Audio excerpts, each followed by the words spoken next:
Setiap kereta baru ia pasti datang dengan waranti tertentu lah, seperti waranti selama 100,000 kilometer ataupun 5 tahun atau mana-mana yang sampai dulu. Tapi ada setengah waranti tu dia lebih daripada ni lah, bergantung kepada syarikat tersebut. Okay, tapi untuk membolehkan kita claim waranti ni, okay, syaratnya ialah kereta-kereta tersebut mestilah dihantar servis di pusat servis yang original lah. Okay, selain kita, kalau kita beli kereta Proton, kita kena hantar kat servis center Proton. Tujuan dia ini adalah untuk memastikan yang kereta tersebut diservis oleh pihak yang bertauliah, selain daripada menggunakan parts yang original, dan juga menggunakan minyak ataupun cecair yang original lah, untuk memastikan kereta tu beroperasi seperti yang telah diuji oleh syarikat terbabit.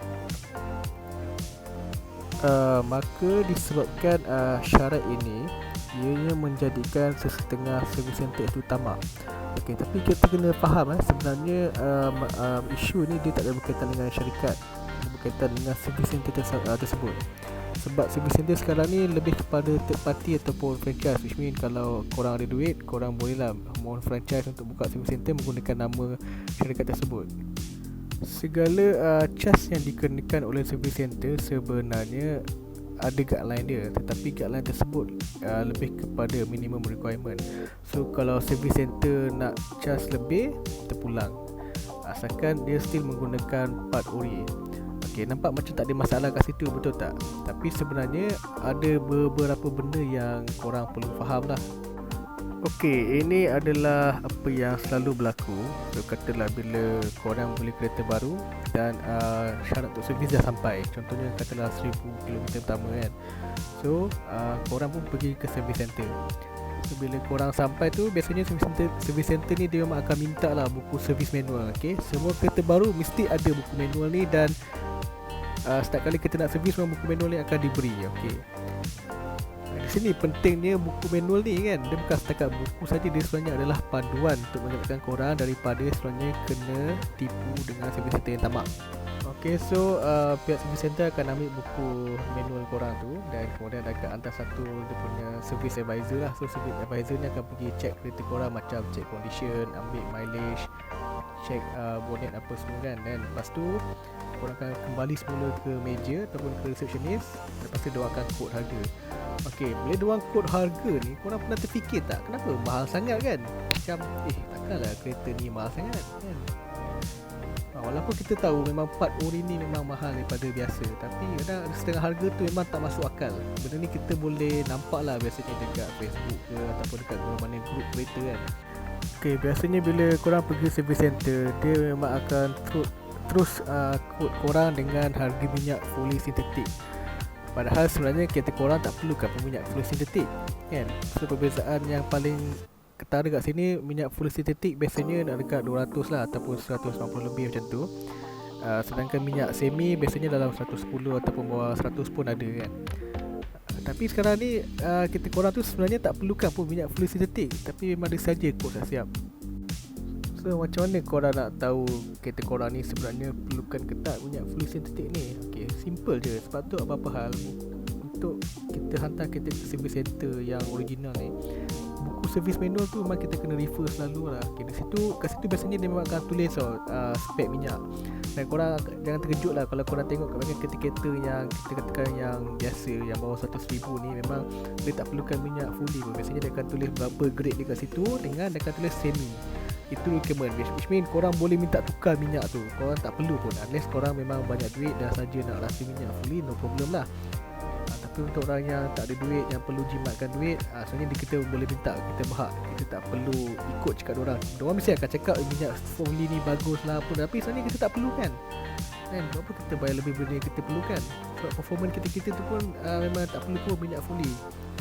Okey, minyak hitam ni adalah contoh yang paling simple dan klasik lah. Okey, tapi sebenarnya antara punca lain kenapa bila korang hantar service center biasa yang original ni dia lagi mahal, ialah dia tukar benda pada waktu sebelumnya, ataupun benda tu tak patut tukar pada servis tu. Contohnya katalah korang hantar untuk servis 20,000 kan, okay, 20,000 apa kena tukar? Kalau mungkin korang cuma perlu tukar minyak enjin, filter, ni minyak gearbox ataupun spark plug kan. Okay, benda tu je perlu tukar. Tapi diorang ni kadang-kadang benda-benda lain pun diorang tukar. Tiba-tiba kena buat alignment lah, tukar bateri lah, apalah. Benda tu sebenarnya tak perlu pun sebenarnya.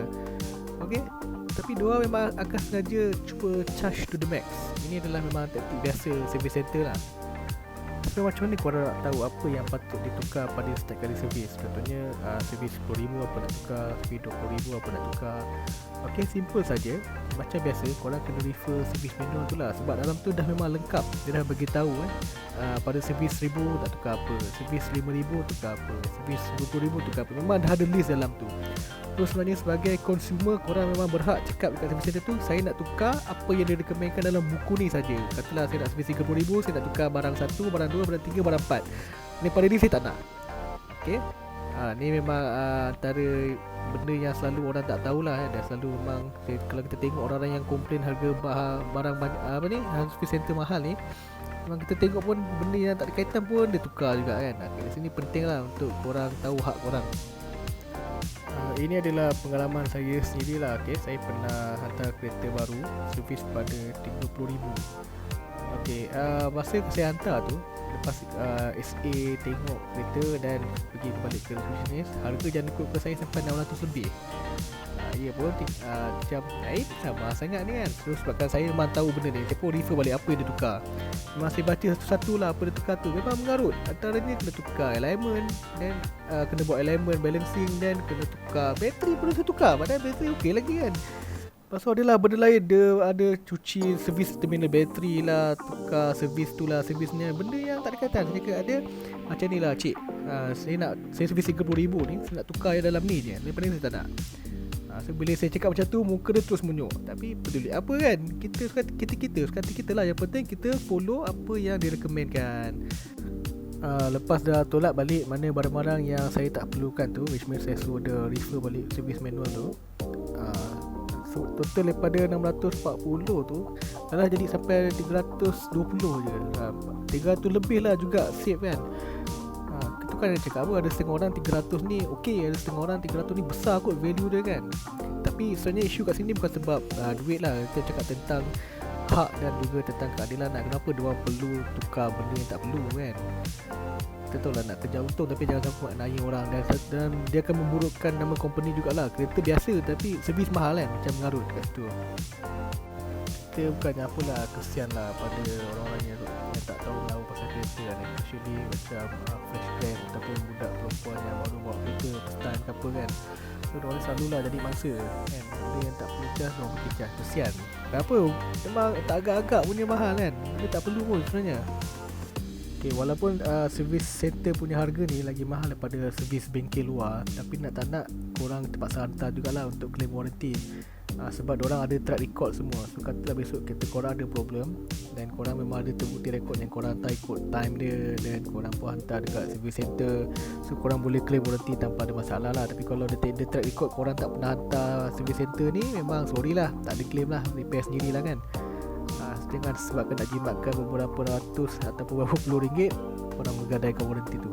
Okay, nak tak nak hantar dulu service center sampai warranty habis, baru hantar luar. Ok, inilah sedikit sebanyak perkongsian untuk video kali ini. Diharapkan lepas ni jadilah pengguna yang bijak lah, dan sentiasalah baca buku servis manual tu, dan pastikan anda tidak menjadi mangsa. Ok, kita jumpa lagi dalam video akan datang. Terima kasih.